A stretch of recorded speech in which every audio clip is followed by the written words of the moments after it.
You and I in this beautiful world. ఏమైనా మావా morning healthy videos చూస్తుంటే ఆ కిక్కే వేరు మావా. ఏమైంది మావా అంత సీరియస్గా ఉన్నావు? ఆఫీస్లో ఎస్కలేషన్ వచ్చిందిరా, దాన్ని అడ్రస్ చేస్తున్నాను. ఓ చేసుకో. Green grass blue sky. అరే యాంటిసిపేటెడ్ స్పెల్లింగ్ చెప్పురా. యాంటిసిపేటెడ్ స్పెల్లింగ్ కూడా తెలియదమ్మా. యాంటిసిపేటెడ్.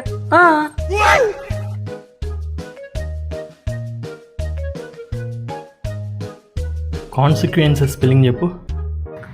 సో అది కూడా తెలియదమ్మా. కాన్సిక్వెన్సెస్ అంతే. ఫాస్ట్ వెళ్ళానా? కాన్సిక్వెన్సెస్. హగ్గునా మటాటా స్పెల్లింగ్ చెప్పు. అవన్నీ మెయిల్లో రాయకూడదు మావా. మెయిల్ అంటే చాలా ప్రొఫెషనల్ గా ఉండాలి. ఇప్పుడు how are you doing today, hope this mail finds you well, అలాంటివి రాయాలి. వెళ్ళి ఆ రూమ్లో ఆడుకోపో. ఏమైంది మావా? ల్యాప్టాప్ తీసుకొని పడతా ఆ రూమ్లో పో. వీడికి నా ఇంగ్లీష్ అంటే కుళ్ళు. ట్రెండ్ మారినా ఫ్రెండ్ మారడే, ఎండు కాని బాండ్ పేరు ఫ్రెండ్షిప్.